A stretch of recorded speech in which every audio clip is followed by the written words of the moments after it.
2, 3, 1, 2, 3, 1, 2, 3, 1, 2, and stop.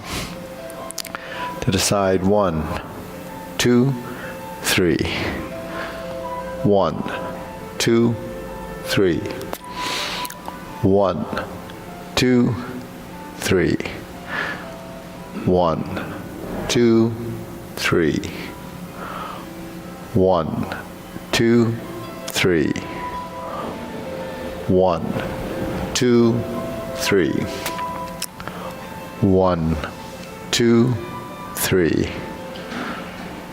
1, 2, 3, 1, 2, and stop. Okay, hands up. Reach down, 1, 2, 3. To your right, to your left, center. Inhale, exhale. Hands up. Reach down, 1, 2, 3. To your right, 2, 3. To your left, 2, 3. Center. Inhale, exhale. Okay, one more time. Hands up. Reach down. 1, 2, 3. To your right, 2, 3. To your left, 2, 3. Center. Inhale. Exhale. Okay, hands on your waist. Circular movements. 1, 2, 3, 4, 5, 6, 7, 8, 9, 10, 1, 2. Center reverse. 1, 2, 3, 4, 5, 6, 7, 8, 9, 10, 1, 2. Center cross. Knees. Circular movements. 1, 2, 3, 4, 5, 6, 7, 8, 9, 10, 1, 2. Reverse. 1, 2, 3, 4, 5, 6, 7, 8, 9, 10, 1, 2. Center. Hands on your waist. Neck turning. 1, 2, 3, 4, 5, 6, 7, 8, 9, 10, 1, 2. Back and forth. 1, 2, 3, 4, 5, 6, 7, 8, 9, 10, 1, 2. Center, tilt to the side. 1, 2, 3, 4, 5, 6, 7, 8, 9, 10, 1, 2. Center down, circular movements. 1, 2, 3, reverse. 1, 2, and 3. Center, hands up, inhale, exhale. Inhale, exhale. Inhale, exhale. Okay, spread your feet. Turn. 1, 2, 3, 4, 5, 6, 7, 8, 9, 10. 1, 2, 3, 4, 5, 6, 7, 8, 9, 10. 1, 2, 3, 4, 5, 6, 7, 8, 9, 10. 1, 2, 3, and stop. Okay, stretch it out.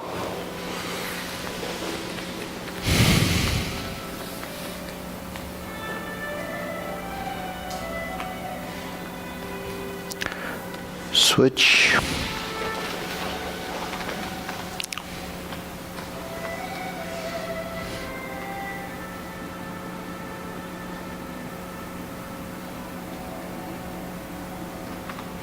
Switch.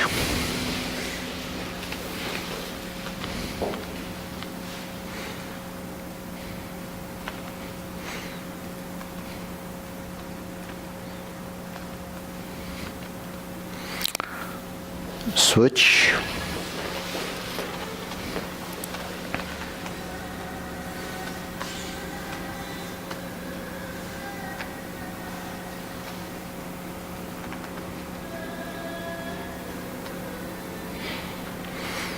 Switch.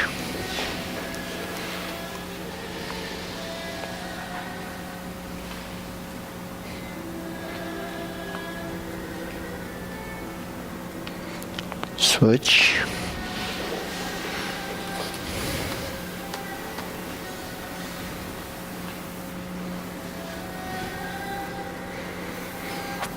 Switch, straighten the front knee.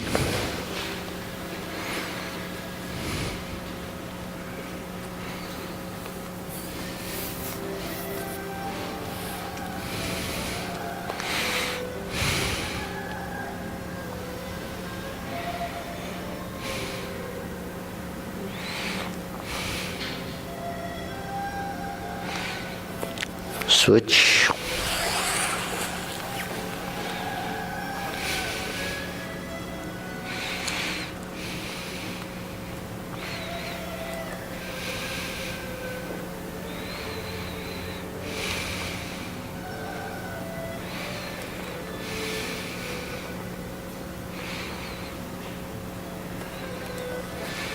Switch.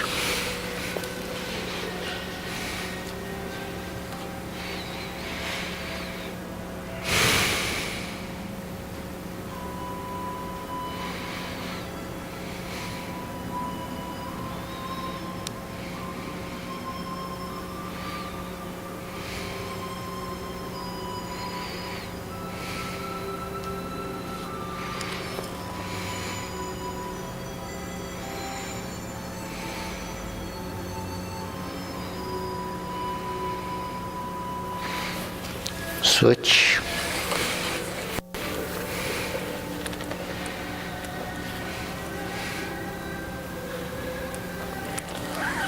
Center.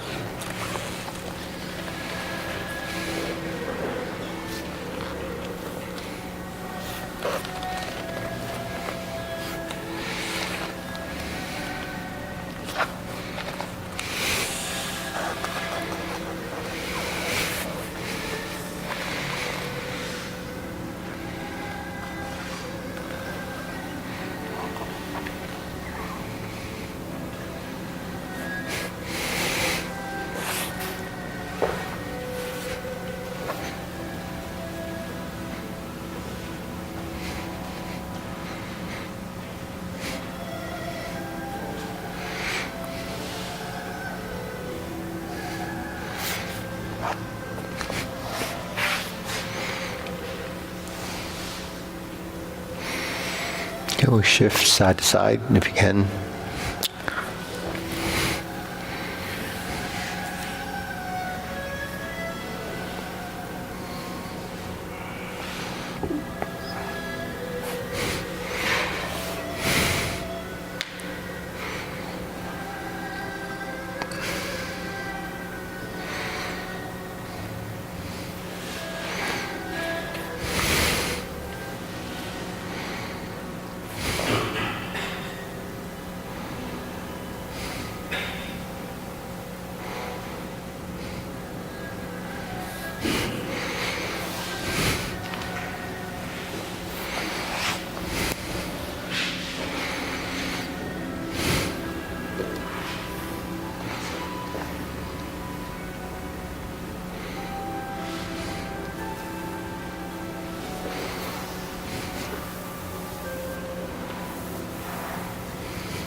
Okay, take it out.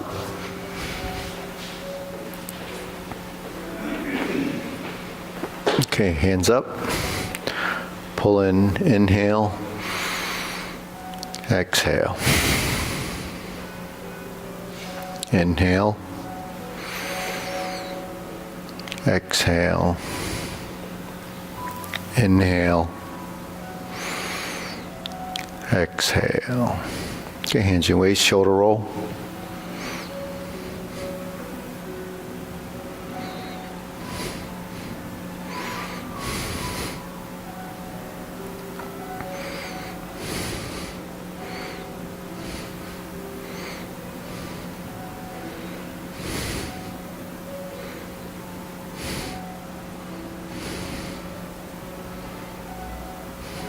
And center, reverse.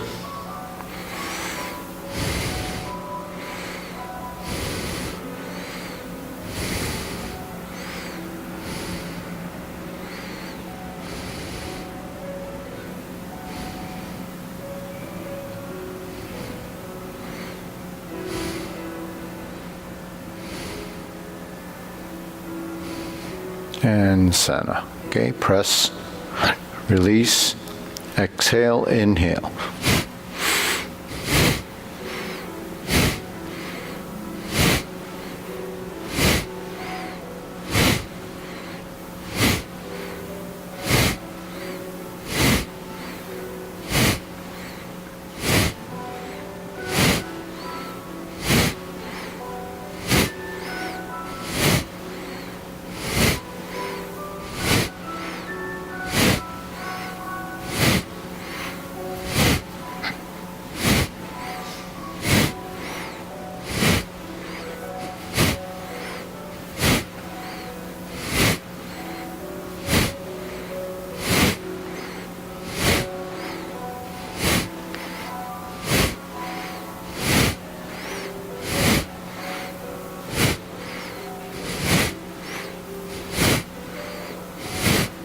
And stop, deep breathing. Inhale, exhale. Inhale, exhale. Inhale, exhale. Okay, wrists.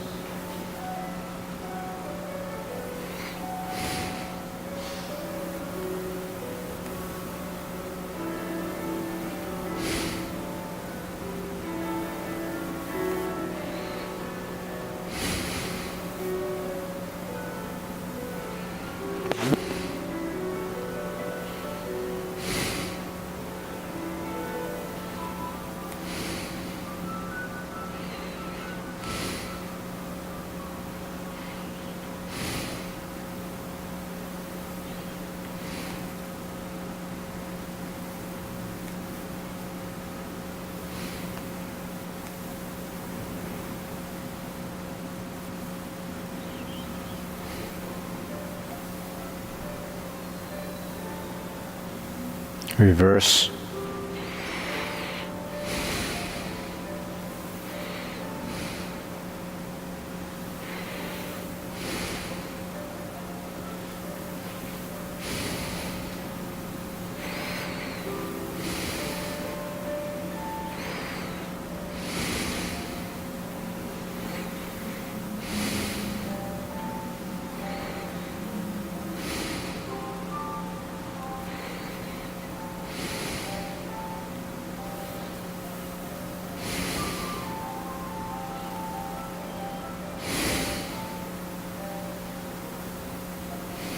And center, palms down, bigger circle, 1, 2, 3, 1, 2, 3, 1, 2, 3, 1, 2, 3, 1, 2, 3, 1, 2, 3, 1, 2, 3, 1, 2, 3, 1, 2, 3, 1, 2, 3, 1, 2, and stop. Okay, shake it out, side to side.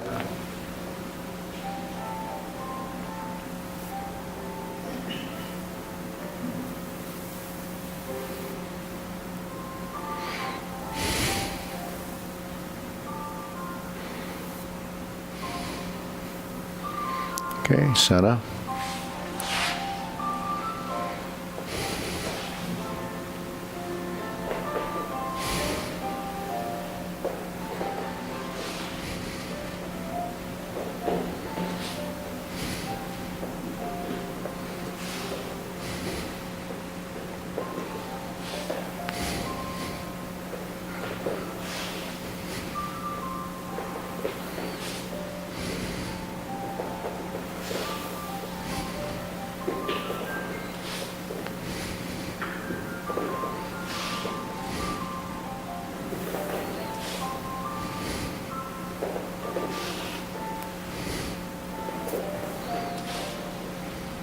Okay, insert needle.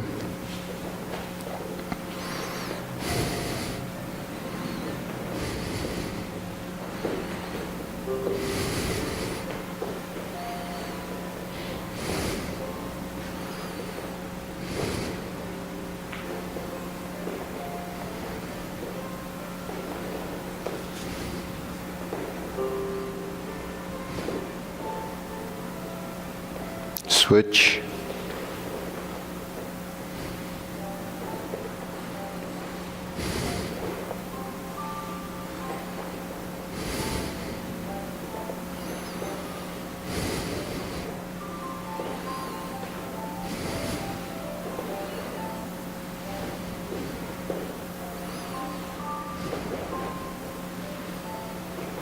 And center. Okay. Leg swing.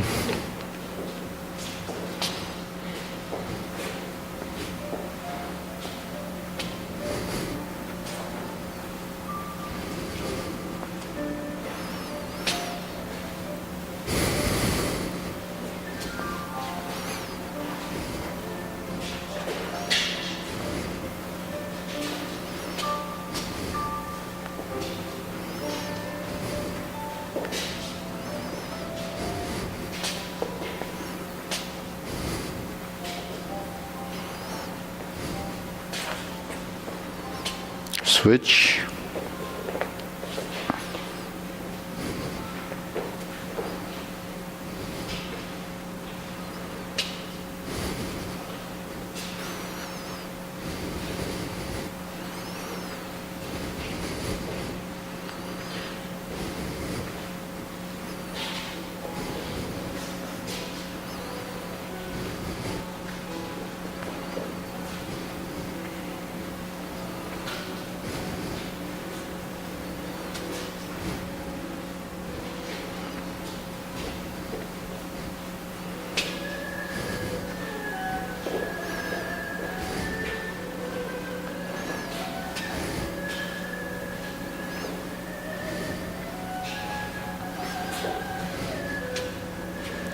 Okay, center, side to side.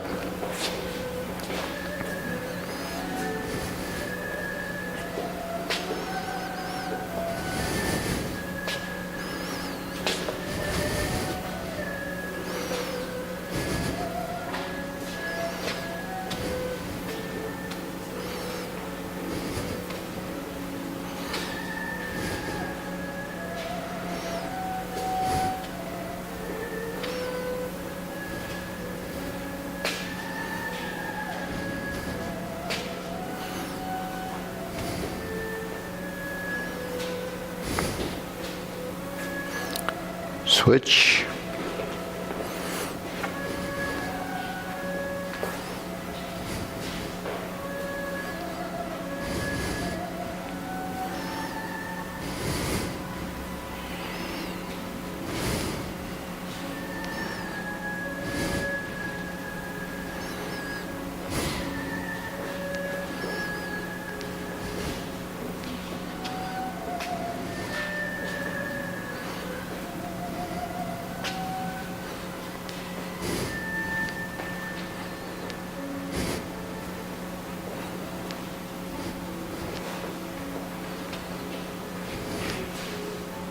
And center. Okay, deep breathing. Inhale. Exhale. Inhale. Exhale. Inhale. Exhale. Okay, so grilling.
Okay, turn.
and center. Okay, close, open and close.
Switch.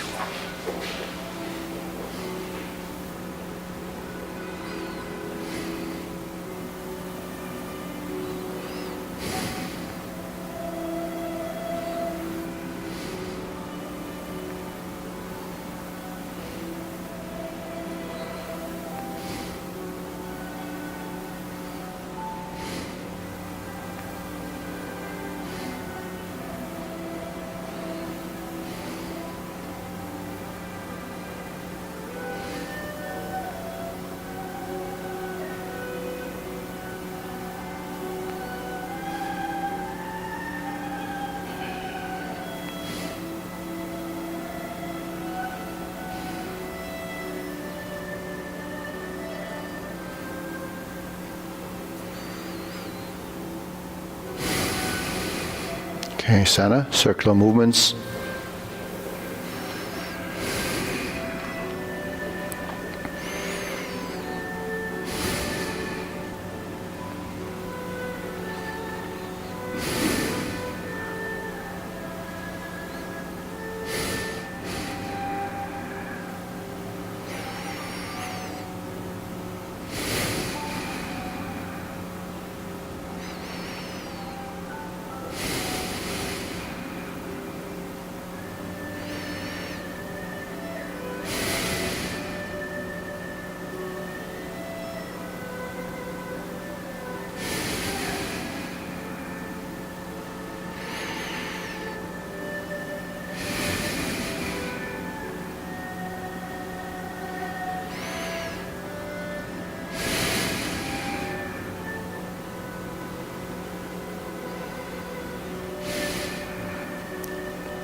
Okay, lower hoop.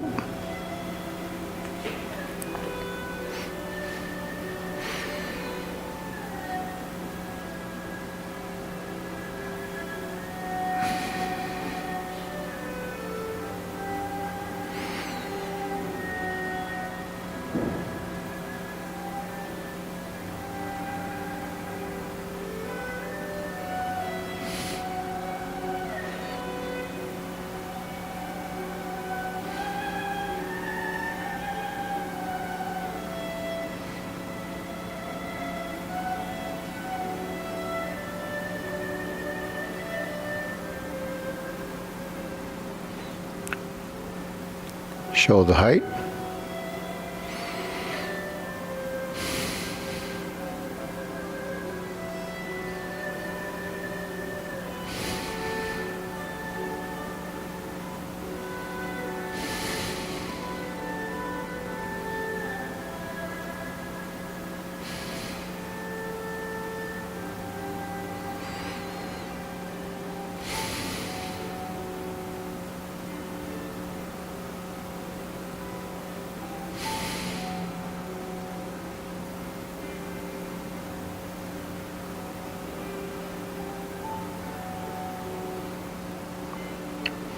Elbows down.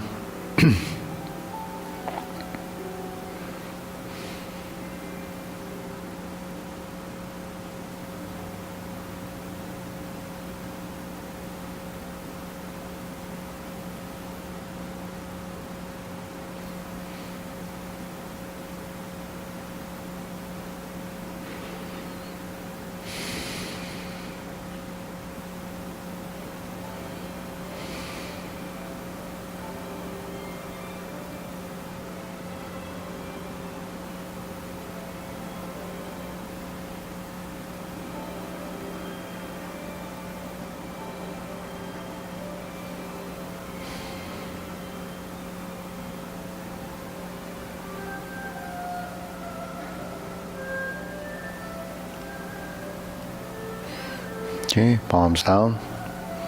Straighten up.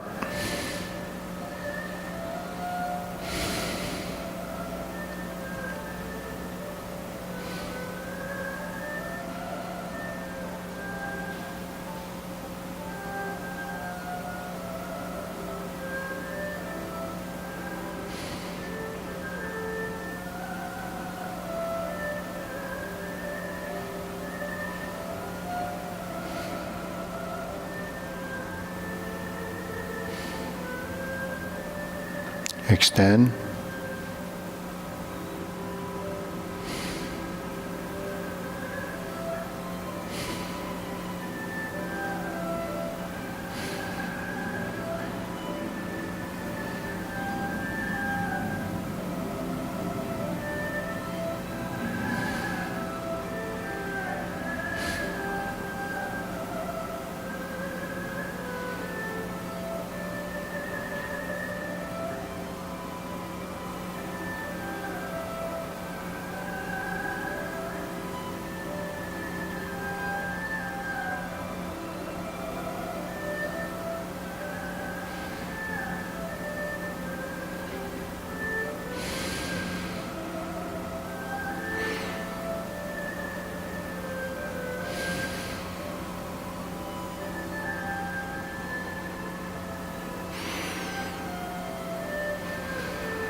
Okay, deep breathing. Inhale.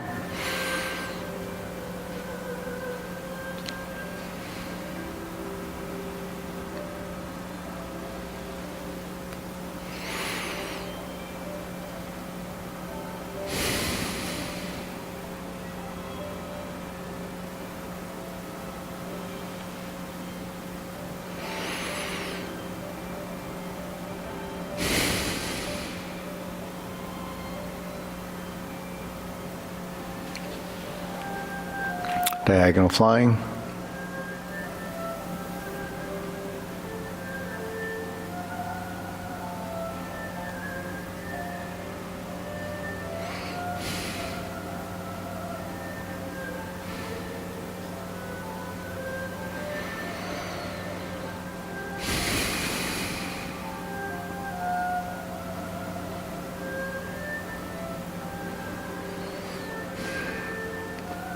Okay, switch.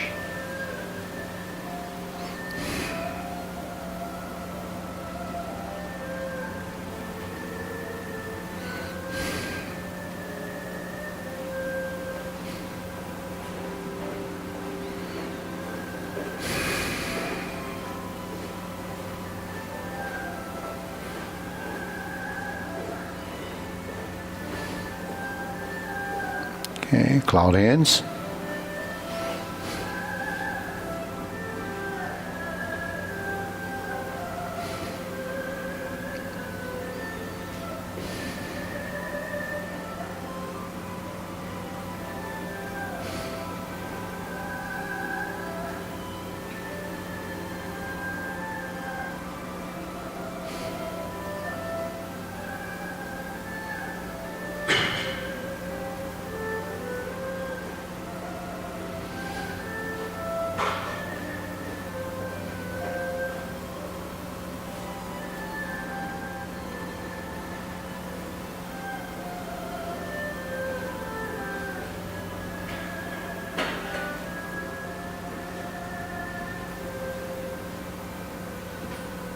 Okay, we'll shift the legs.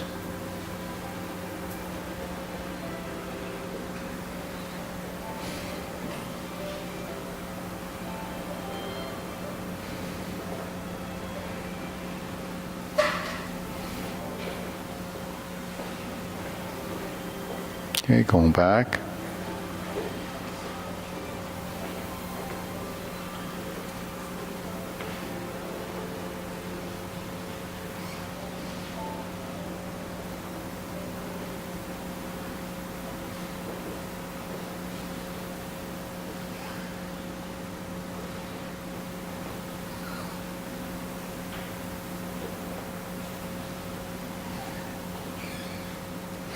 Going back.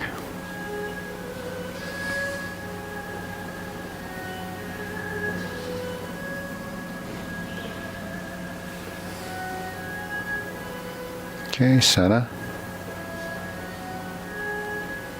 Okay, carry tiger to the mountain.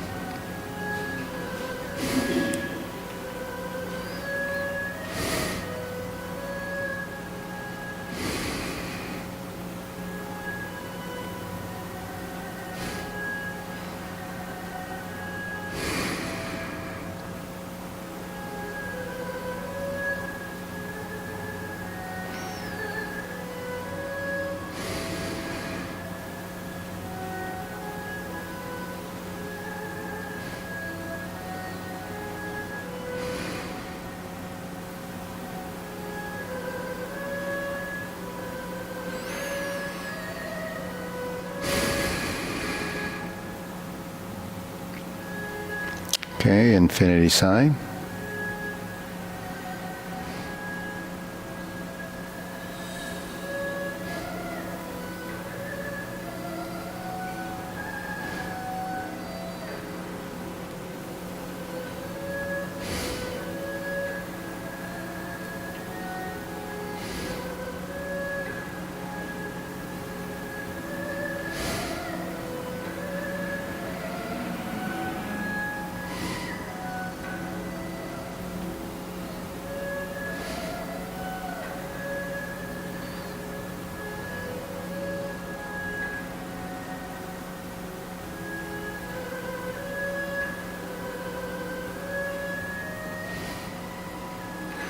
Form the fists.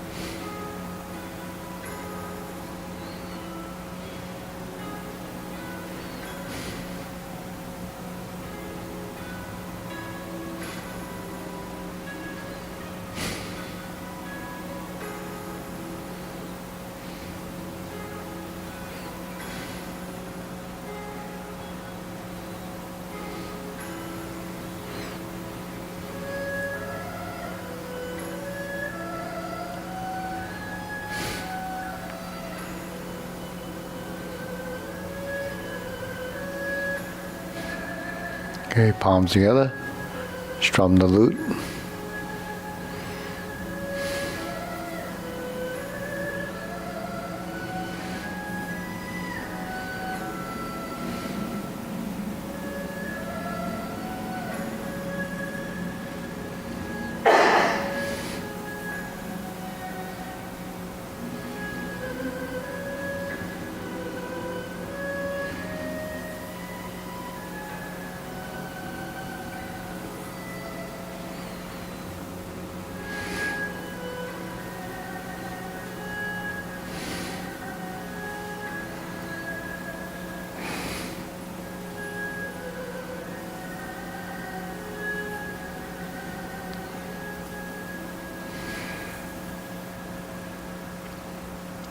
Turn, draw the bow.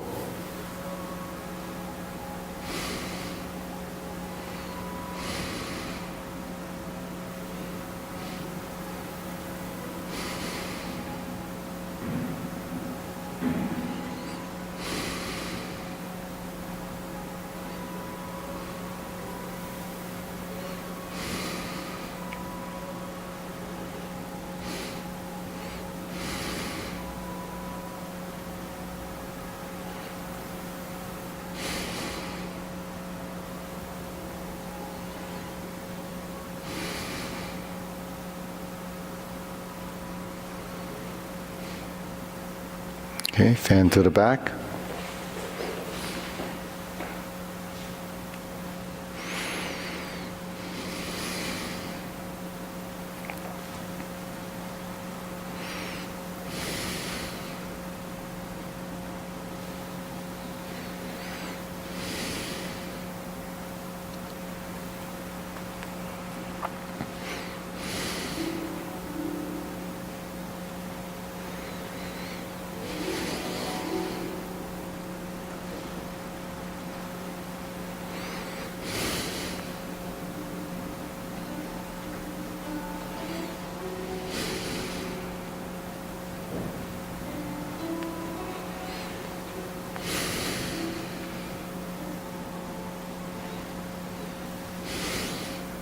Okay, raise the hand.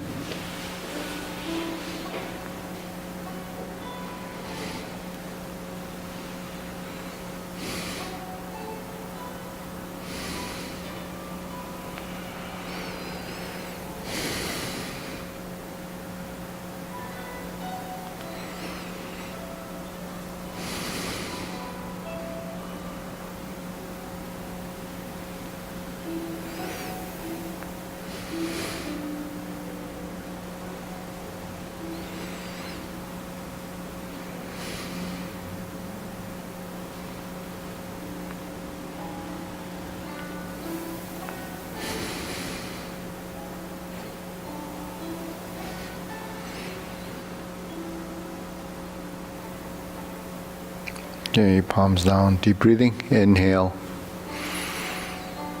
Exhale.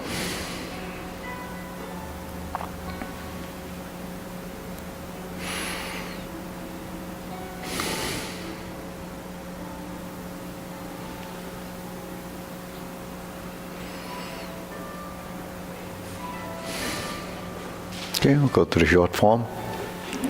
Ready, feet parallel. Preparation.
Stork flaps wings.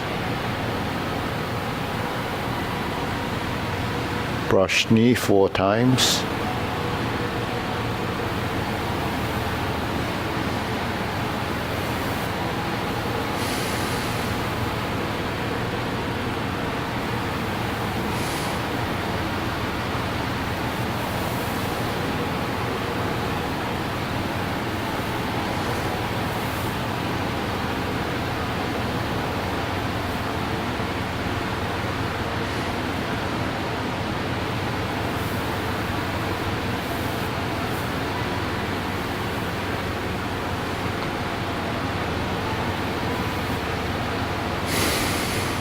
Strum the lute.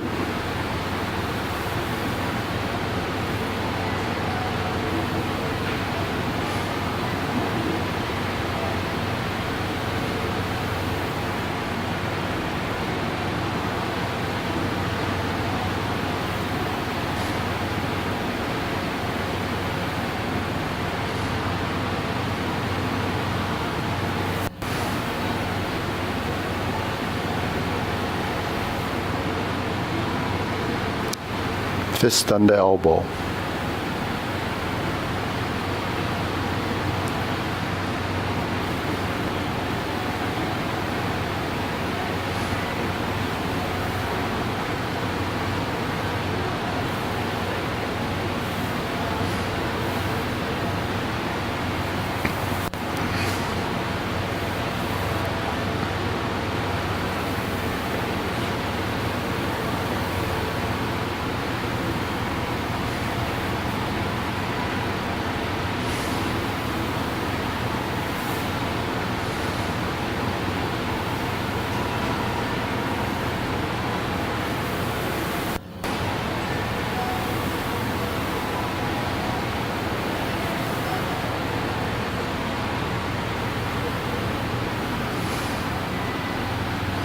Insert the needle.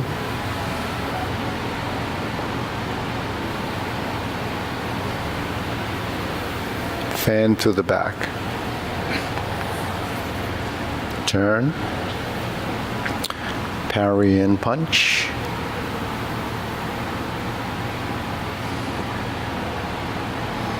Step forward, form the fist, and punch. Divert, block, and punch.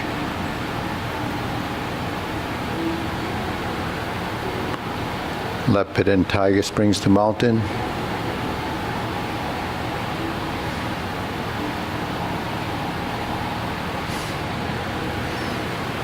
Carry tiger to the mountain. Cross the arms.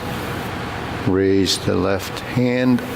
Bend from the waist. Stork flaps wings. Toe heel pivot. Left side grasp the sparrow's tail.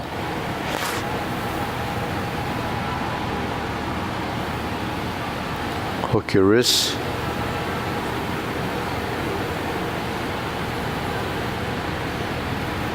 Hold the ball.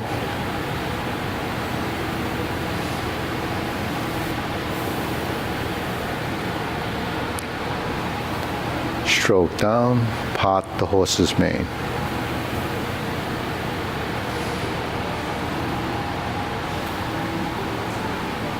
Part the horse's mane.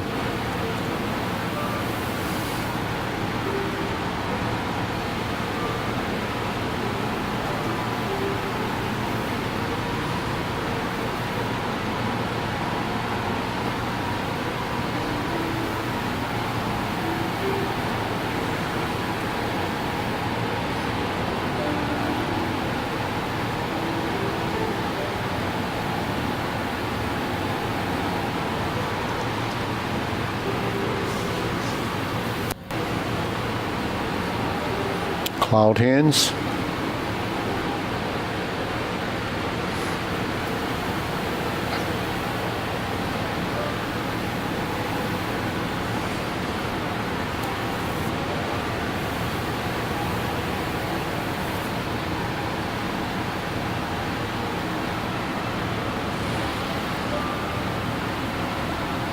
Hold the ball. Reverse.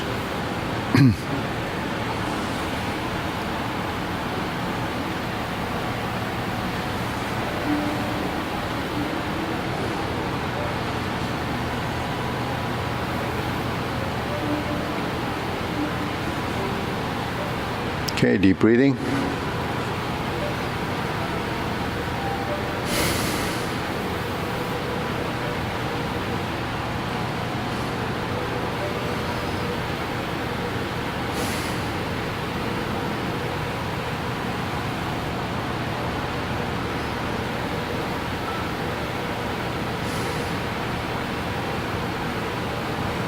Okay, what do we got? Okay, wanna go again? Okay, ready? Okay, shoulder width. Okay, preparation.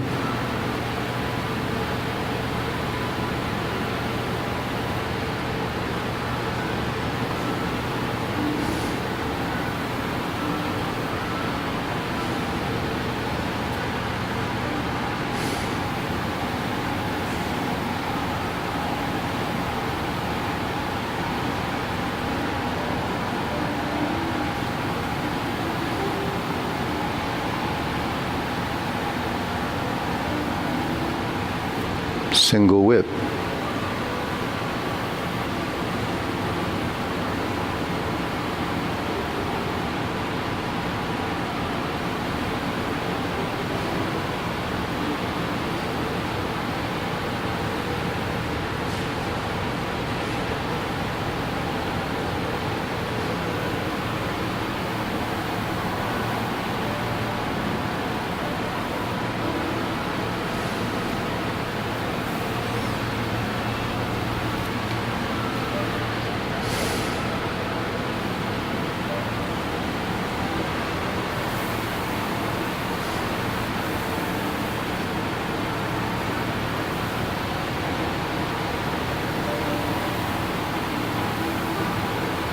Brush knee 4 times. It's your second one.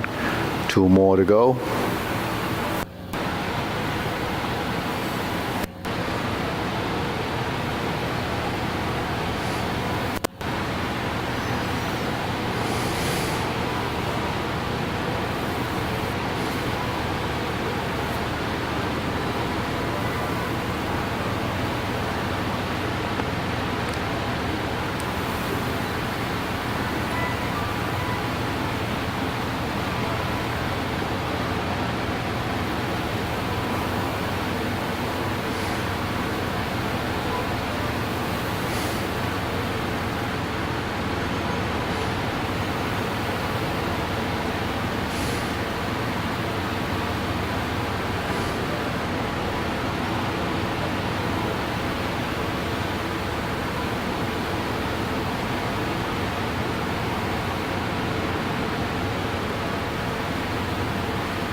Repulse the monkey.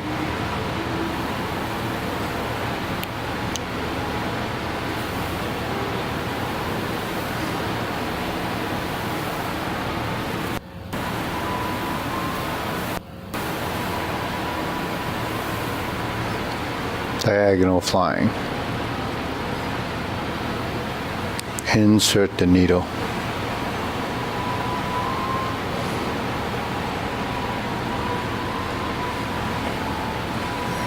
Fan to the back.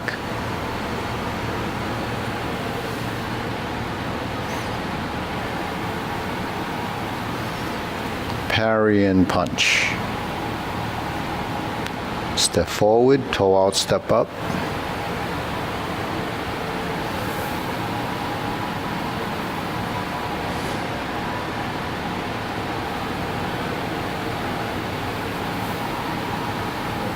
Leopard and tiger springs to mountain.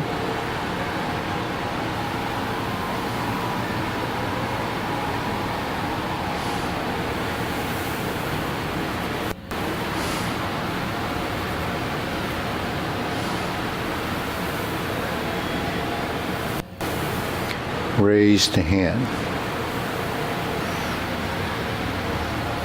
Bend from the waist, stalk flaps wings.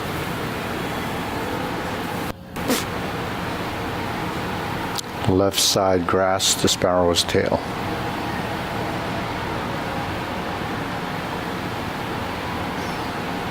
Hook your wrists.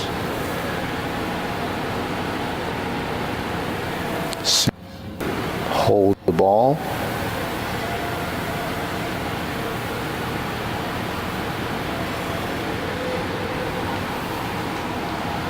Stroke down.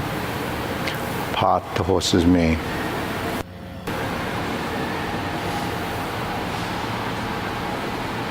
Stroke down, part the horse's mane. Cross over. Jade Lady work shuttle.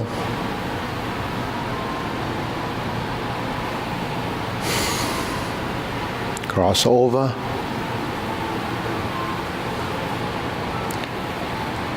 Jade Lady work shuttle.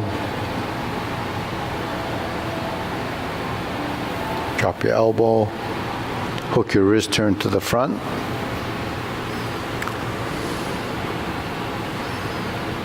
Cloud hands.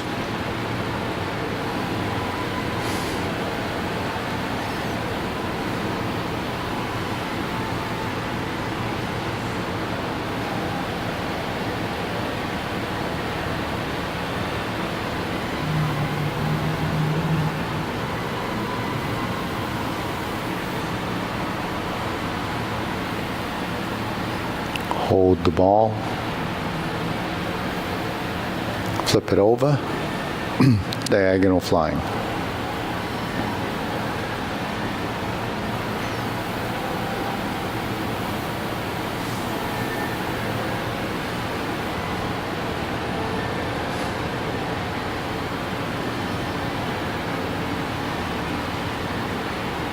Okay, deep breathing. Inhale.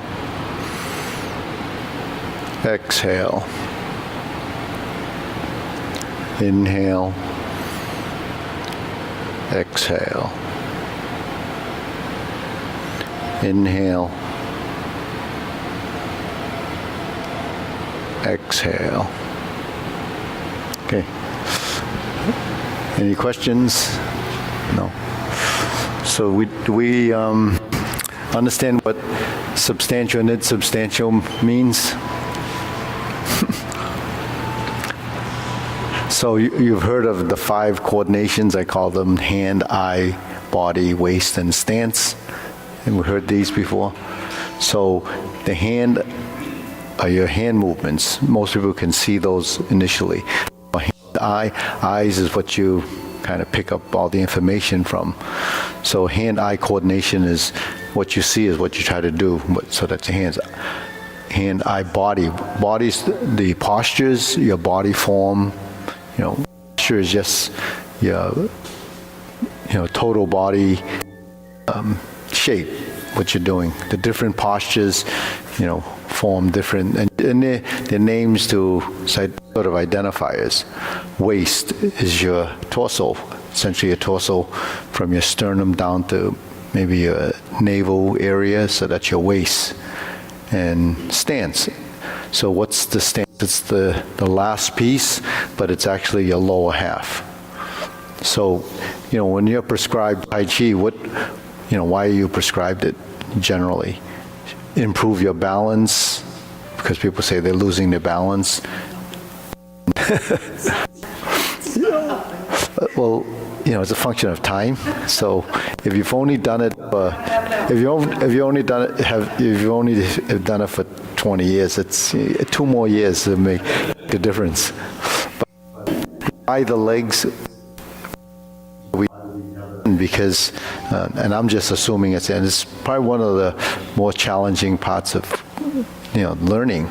So the lower half is really something that is what will help you improve your balance. So differentiating between solid and empty, or what that question I asked earlier, is that you have to distinguish which leg has the weight, that's the solid side, and the empty side is the side that's emptying. So you fill and empty one leg at a time. So we do this. We do this every time we take a step. But because we don't support our weight enough through the transitions, the same benefit. So if you're going through your form and you're going like this, or you step and you go like this, and then you're going to move into the next position, you go like this, that's not enough. Because what you're training, Tai Chi is actually an exercise, which is classified as exercise, but it's actually, you're training your body to understand. So I call it body intelligence. But shifting of weight, what part of the intelligence? It's feeling and understanding which leg is supporting, the predominance of the weight or the partial weight. So if you're 50, it's even. So the pressure on the soles of your feet will give you, a feedback. You may not know what 50-50 is initially, even though we understand that it's half one each. But when we start to shift a little bit, then the pressure on the soles of your feet start to change. And what's that pressure? It's your weight. So how much weight is being, well, it's easiest to distinguish 0, 100. Because when you have 50, it's still kind of, sort of a feeling. Go like this, there's a partial shift. When I go like this, that's 100%. So that means this is 0. If I shift my weight by touching, get to this, 100%. All right. So we're going from an empty stance to a forward position. There's a partial shift. Is it 70 and 30, 80 and 20, 90 and 10? It's it's that relationship. They talk about that, but do you really know what that represents? It's a feeling, right? But when you toe out and you shift your weight and you pass through center, the center point is where you can support 100% of your weight until you touch down again, and then you start to so that's a leg transition. When you do your forms, it's not because the form is going so slow, it's the footwork, right? Footwork is slow, then your upper body has to be slow because there's a coordination. The relationship between upper and lower body becomes that. But if you're practicing to develop improved balance, agility, footwork, it's shifting of weight. So when we're in this position and I carry weight over to the other side by shifting, what is the mechanism that allows the weight to be transferred to this leg? It's through your hips. So that means your hips have to relax. So if your hips, a lot of disciplines teach you this tuck hip position. That just makes you stiff. For agility of footwork, you can't tuck your hip. Stand here and try it, just tuck your hip. Okay, let's step. You can't, because your hips tuck. Tension there for stability, but it's not stable. Well, it is stabilizing your leg, but it's because it's firming up your core. So when you tuck your hip, your body becomes stiff here. So if your body's stiff here, hard to shift from side to side. So if you understand the fact that when we start the form day one and you make a shift, there's your initial shift, but you don't actually, you just kind of see the body sway a little bit and you move over. But once you've got this movement sort of ingrained in your system, when you shift, that's what you're detecting. You're detecting that, and then you can move this foot 45 degrees. So between this and this and this and this are the two pivots that you need to create a new base for the support of this legs controlling that weight. Now once you pass through center and you start to step through, then you have to touch down as if that foot, that leg, is feeling where the next step is. So in general, don't walk like this, but as a trainer, you control your support on this side, you have to step up and then you touch down. And then you flatten the foot and then you go forward. When you touch down, you can go like this. That's just plopping it down. You can go like this, and then just before it touches the ground, you settle into your stance. So that means the foot didn't really land just by plopping it down. You kind of settled into that position. Then as you continue to settle, then the ankle starts to release, and then the foot flattens. So once the foot flattens and you start to push off this leg, then this leg starts to yield. That's when the knee gives way to the extension of the back leg.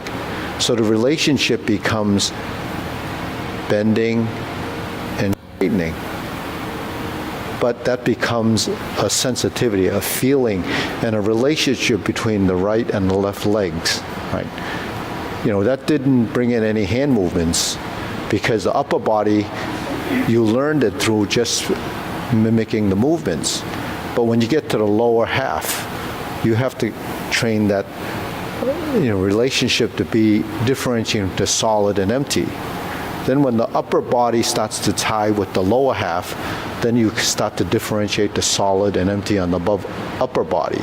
So that's the balanced relationship between when the hand goes up and the foot goes out and the hand creates the next position, but I haven't even moved forward yet.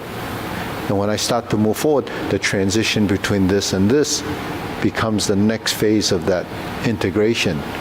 So every posture, you have to go through sort of relearning and then bringing in this concept of solid and empty, differentiating between solid and empty, shifting of weight, and building control, but then agility of your skeleton. So when we're in this position and we begin the next movement, we shift the weight. So there's a shift and a shift. So when you're here and we learn this, and then you move your foot, there's a shift, there's a pivot, there's a pivot, there's a shift. But then when you shift step and you control, then the hand comes up. This is all part of that timing that we want to build into the relationship between the feet, ankles, the wrists, the hands, the elbows, the knees, the shoulders, and the hips. So it's a total body integration of those, it's the body mechanics, but those little manipulations. But when you do this, we just stand closer with the feet. Harder to do it this way.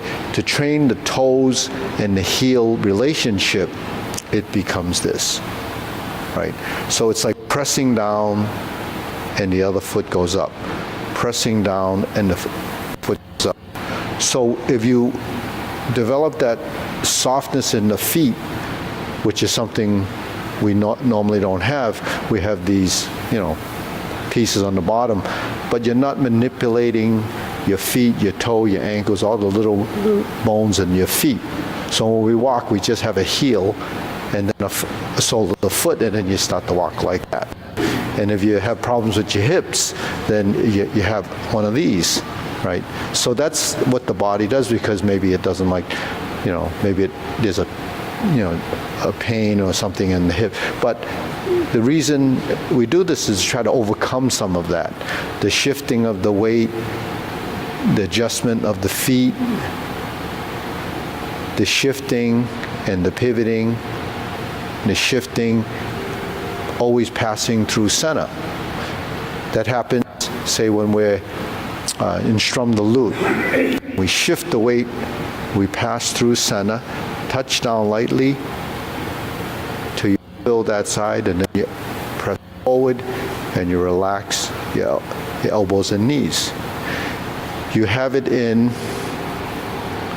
when I say shift, shift, shift, shift, that's lower half. When we're in diagonal flying, we shift and step up. We're shifting, so see the settlement there, transition, shift. You pass through here, touch with the toe, plant the heel, right? So when I plant the heel and we go up, when does the heel touch? When the heel of the palm reaches this point and the heel of the foot reaches this point. So now there's a relationship from here to there. So that sensitive body intelligence is what we struggle with, trying to get all of these things to happen when you do the form. So you can't do the form and think about that stuff, because then you'd forget the form. So you have to do the form as a sequential thing. Then you have to take a posture and just kind of play with that posture. There's only 37 postures essentially, but the critical ones are grasp the sparrow's tail, single whip, step up, brush knee. Those are the critical ones, because they're the ones that happen most often, and they're the ones that must be important. So grasp the sparrow's tail is important, opening is important, and then closing is just the opposite of opening, but the thing is it's got some maneuvers in there, and there's a lot of shifting. When we're here, and we shift, we step back, we go forward, we shift. So at that point, your elbows are working with your knees, your toes, shifting a weight, all becomes part of that, So that's just principle. And martial artists, 50-50 spot. That's not a good spot. No, Right. not So good. So. if you're utilizing that for your opponent, you try to time when they're at 50-50, so you know what to do. You time your opponent's 50-50 or you're 50-50? Well, you're at 50-50, you're being pushed by your partner, right? You're not on one leg. So Yeah. You're not transferring. So you try to time where your partner is, or feel it, or whatever. Mm-hmm. So what it is if you're 50-50 and your body's moving, when you're moving yourself, then you have to make the transitions. That's an intrinsic motion that through sensitivity and your own body intelligence. But if you have an opponent and you're learning to yield, and so that becomes a variable. So when, say, if we were connected like this, and I'm 50 and you push, I would probably be doing that. But if I go like this and you push, you created a motion that took me out of 50-50. So I'm not really responding based on wanting to get out of 50-50 because you didn't do anything. But if you did something, then I'm no longer 50-50. If you push more, it goes to a 0 if I pick my foot up. If I go here, then it's to come back if I transition to you. So give and take becomes you and your opponent and the variable. So for every action that you have, I respond to that action. So it's not because I'm now trying to get out of 50-50. You create the scenario for me to leave that position. So that's an adjustment, and it's tied to and your external force. You gotta make that adjustment, That, otherwise, it's a response. That's actually what happens. So everything that we do is a response to our own sensitivity. So self-train, it's self-cultivation. You're training your body to be sensitive to yourself. And then if you're moving in space, then you're sensitive and aware of your surroundings. That's part of proprioception. So training the form is self-directed. It's self-cultivation.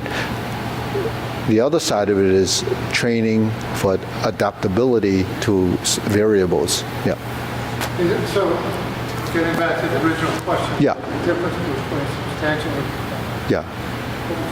substantial. Substantial and insubstantial. Empty, is there a difference between those two statements? Because when you differentiate between substantial and insubstantial, substantial is substance, something. Insubstantial is less of it, right? So when you go solid and empty, solid is full, empty is like a vessel. You fill it, it becomes solid. You pour some of it out, you can use that as weight. So emptying, it's like passive and active is the same thing as solid and empty. So it's a concept of yin and yang. It's a concept of yin and yang, a balance in motion, balance. So substantial and insubstantial is one way of describing it. the weight of the leg is substantial. Yeah, substantial. So a passive, this is substantial. If I move my hand, it's an active. If it goes like this, it's passive. It's substantial here and then it's insubstantial on the other side. So when movements go from solid to empty, passive and active, on the upper body, the lower body would have the relationship of solid and empty as well. But usually that relationship becomes a cross-lateral relationship. When this is solid, this would be solid. When this is empty, this would be, the other hand would be empty. So that's tied through your torso, which the torso has to go through solid and empty as well, because now it becomes passive and active. If I turn this way, one side must be passive, one side has to be active. So you could think that through, but you'd go crazy trying to figure that out. So the best thing to do is just do it, and your body will figure it out. But the theory, the principle behind is what actually we try to support. So when someone just does movement like dance that has a stance, is there the relationship of solid and empty and insubstantial? There is, but it's not thought of it for functionality. Because on the functionality side, we're learning to move, specifically to do something. It has intent. The intent is different from just moving and creating something that's aesthetically pleasing. So that's the real difference between what Tai Chi is or Kung Fu or martial arts, is the intent of your movement. It might not necessarily be, a martial intent. It could be just a motion that has intention, that it has potential, purpose. So, anyways, we'll go through the form.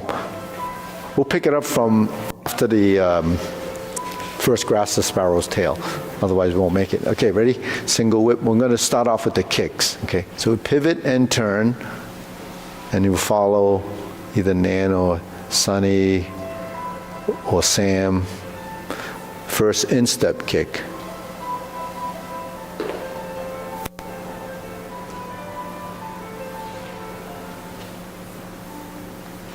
Turn. Heel kick. Brush knee and push. Second brush knee and push. Twist step, pass through. So this is where you try to differentiate your solid empty your legs. Shift your weight, twist step, support your weight, step through lightly, planting punch. Sit back down weight and you pivot on the heel, shift your weight, and then you end up in the parry and punch position, toe out, step up. So it happens with every transition in the leg work.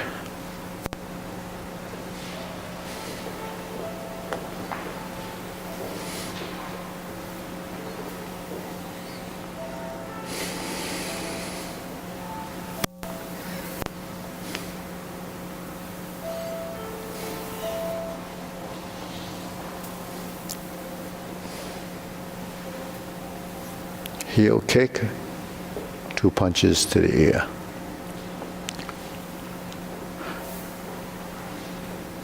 Parting leg, cross over,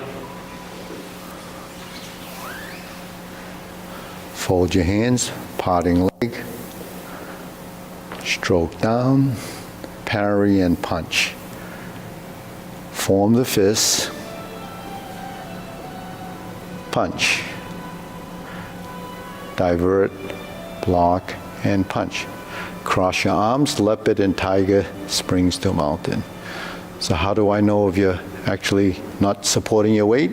I shouldn't be able to hear your foot touch down.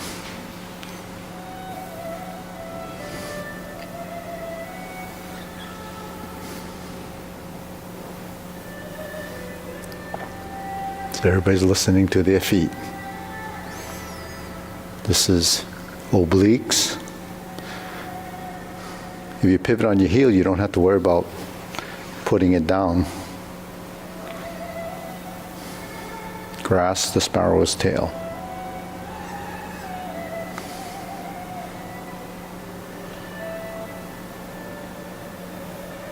Single whip to the front. Hold and reverse the ball.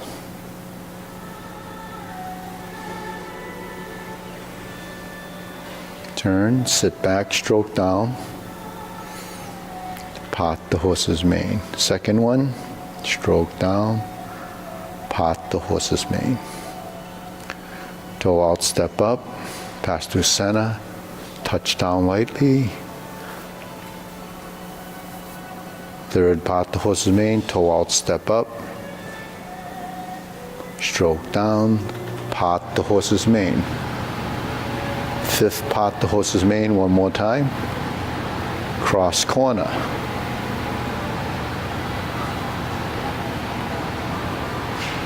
Jade lady work shuttle. Turn. Cross step. Jade lady work shuttle. Stroke down. Pot the horse's mane. Cross over, listen to your feet, listen to your step, soft. If it goes plop, plop.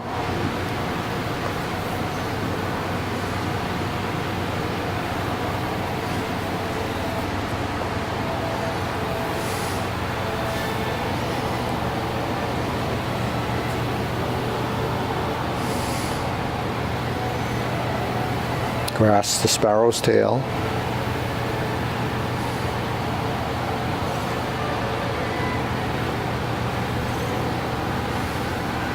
Single whip. Cloud hands.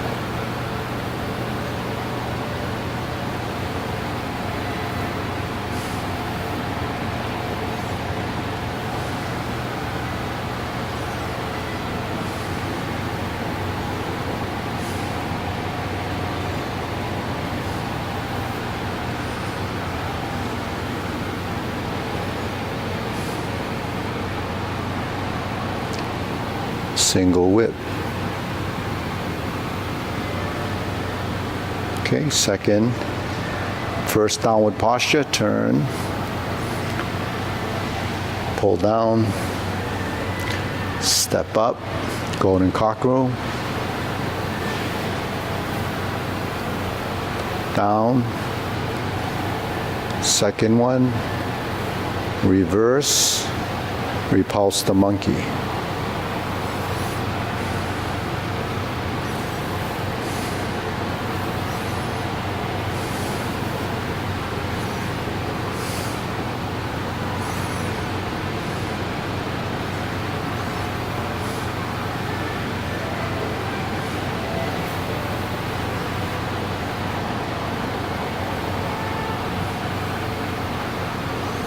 Carry tiger to the mountain.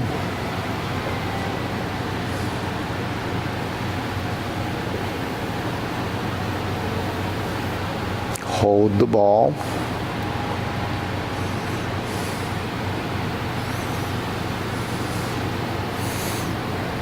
Forward. Touch down, toe, and then heel. Bend from the waist, stork flaps wings. Toe heel pivot. Brush knee one time. Insert the needle.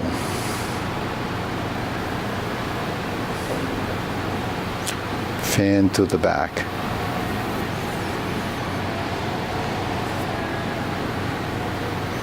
Stroke down, parry, and punch.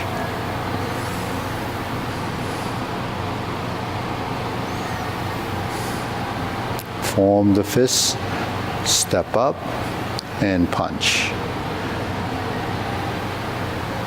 Divert, block, and punch. Toe out, step up, grasp the sparrow's tail.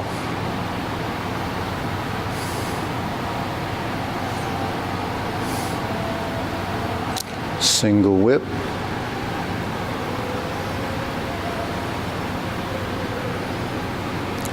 Hold the ball. Shift.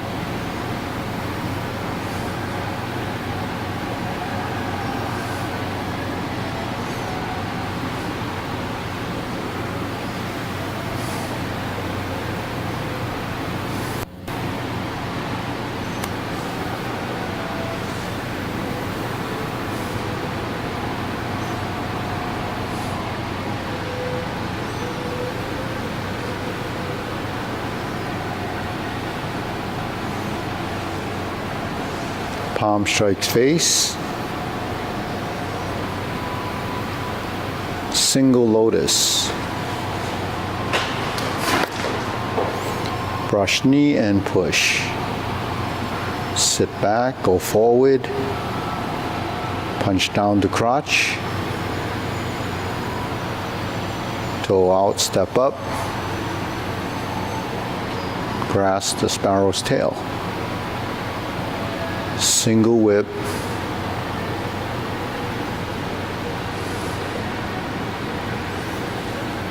Second downward posture.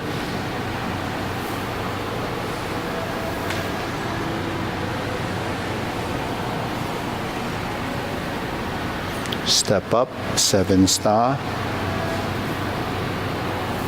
Step back. Ride the tiger. Palm strikes face. Turn. Double lotus. Draw bow to shoot tiger. Step up. Palm strikes face again. Parry and punch. Step up. High pat the horse. Grasp the sparrow's tail.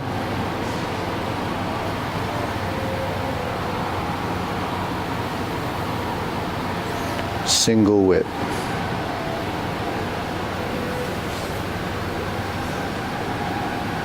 Hold and reverse the ball.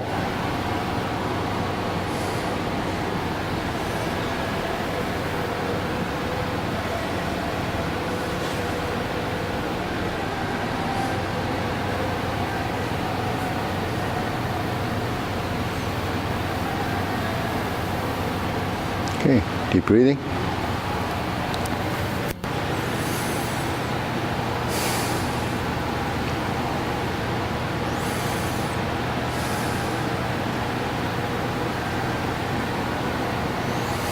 It seemed like that was better already. Yeah. Because you slowed down the footwork, you know, because you have to be, there's a consciousness of it, but then at the same time, if you didn't know the form, you'd have a lot of trouble thinking about your feet and then still remembering the sequence.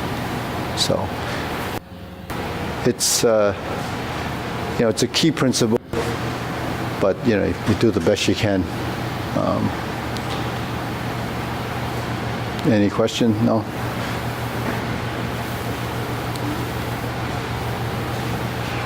When you're talking about having 50-50 in the lower body, do you think about it in the upper body, or is it more substantial? Like, more two hands? Well, your upper body is more adaptable, and your hands are more adaptable because you use them a lot more. So if you learn to soften your hands, you can technically soften your hands because you have, knowledge of sensitivity and feeling, But the lower body, because it's weight bearing, and the weight of the legs supported by the muscles in the lower body, if you're not using your legs like this, your legs don't know how much weight it needs to carry, really, unless you're actually thinking about it. So when we go from 0 to 100 and so forth, it's something that we're thinking about now or paying attention to. So now it becomes an awareness.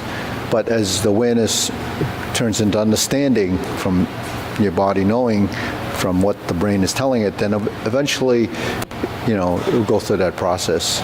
Upper body, will go through the relationship once the lower half has a relationship.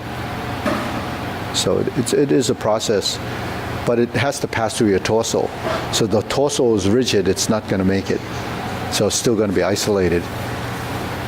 Yeah. So if this is the weighted leg, then this would be the substantial leg, this would be the substantial hand, opposite. Yeah, it's not always, that's the general rule, but the thing is, it's not always like that depending on the intent of your movement. Like in grasp the sparrow's tail, when we push like this, the push is off the front leg. In brush knee, the push is off the back leg. So because I'm pushing here, substantial and insubstantial and active and inactive starts to have different interpretation as an experience. So solid that means the lower half in a body position, active and passive becomes action and inaction. So if I go like this is solid. This might be the hand that becomes the relationship with this because now I'm moving. And this, so then when I push, this is solid, it's opposite. But the structural integrity of the position in the final position is the fact that this is extended and this is bent. So because of this is like a truss, like a support. It's stronger when it's in a straight position than when it's in a folded position. So depending on, so that's the structural integrity. So in posture, there's structure, there's transition, there's the ideas of the mechanics. So all of these start to blend and they all have to kind of make sense at the same time. So it's not necessarily just solid because there's like grasp the sparrow's tail, there's numerous movements going on with the whole body. So you could be solid and empty in the stance, the hands going through solid and empty, but then leaving that as you transition out of that point. So as movements become more and more complex because it's multi-dimensional, meaning the XYZ axis is, involved, but then XYZ axis is, we know is just one component. But if you have 12 components that are moving, each one of those has an XYZ axis if it's multi-dimensional. So it becomes multi-dimensional motion. So that's why it gets to be so complicated when you think it through, that you have to actually do it so that the body eventually builds that relationship, and that relationship becomes a fluidness and a transition, timing all these pieces together. The 12 major joints, your neck, your sternum, your lower back, those are the components in